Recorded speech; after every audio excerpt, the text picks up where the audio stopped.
আজকে এই তারানগর, রায়নগর, রায়পাড়া সার্বজনীন মনসা দেবীর পুজোর এই যে উদ্বোধন অনুষ্ঠানে এসে আমি একেবারে অভিভূত হয়েছি।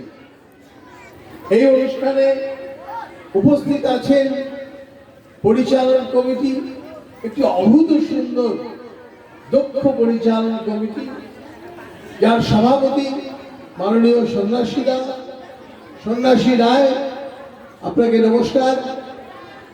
ঠিক সেই রকম বয়োজ্যেষ্ঠ মাননীয় আশুতোষ মণ্ডল মহাশয়, তার জন্য একবার খুব জোরে হাততালি দিন আপনারা সকলে।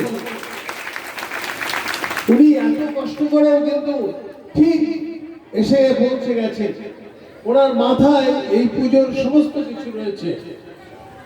ধনঞ্জয় রায়, সুরেন রায়, তাপস রায়, ভগীরথ রায়, কৃষ্ণ রায়, আশুতোষ, মণিমোহন জানা, নির্মল হালদার, আশুতোষ মণ্ডল, ডক্টর অশোক নায়ক, বিশিষ্ট সমাজসেবী ভাই সুনীপ, জয়দেব রায়, সৌমেন কামিল্লা, মাননীয় মাস্টারমশাই সুকুমার মণ্ডল, রণজিৎ সর্দার, আর সঞ্চালক ভাই শঙ্কর, ভাই মণি, আর তার সঙ্গে সঙ্গে আপনারা যারা অসংখ্য মা বোনেরা উপস্থিত আছেন, সমস্ত ভাইয়েরা উপস্থিত আছেন, তাদের সবাইকে আমি আমার নমস্কার এবং অভিনন্দন জানাচ্ছি।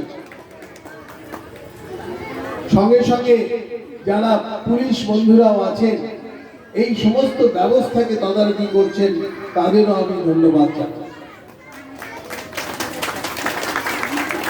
এত সুন্দর প্রাকৃতিক পরিবেশ।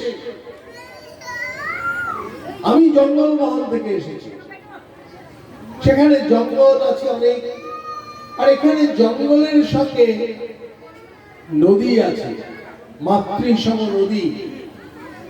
আমার ওখানেও যেমন একটি সমস্যা আছে, মা মনসার যিনি বাহন, শিবের গলায় যিনি নাগ থাকেন, সেই নাগ ওখানেও যেমন আর এখানেও সেই রকম। আমি আস্তে আস্তে জিজ্ঞাসা করছিলাম এখানকার মানুষদের কেমন করে কাটাতে হয়, কেমন করে তাদের স্বাস্থ্য ব্যবস্থা। আর এই ৭৮ বছর আগে থেকে এই যে মা মনসার পুজো শুরু হয়েছে, এই মা মনসা ভগবান শিবের কন্যা, আর শিবের গলায় যে বাসুকি নাগ থাকে, সেও কিন্তু শিবের মা মনসার ভাই।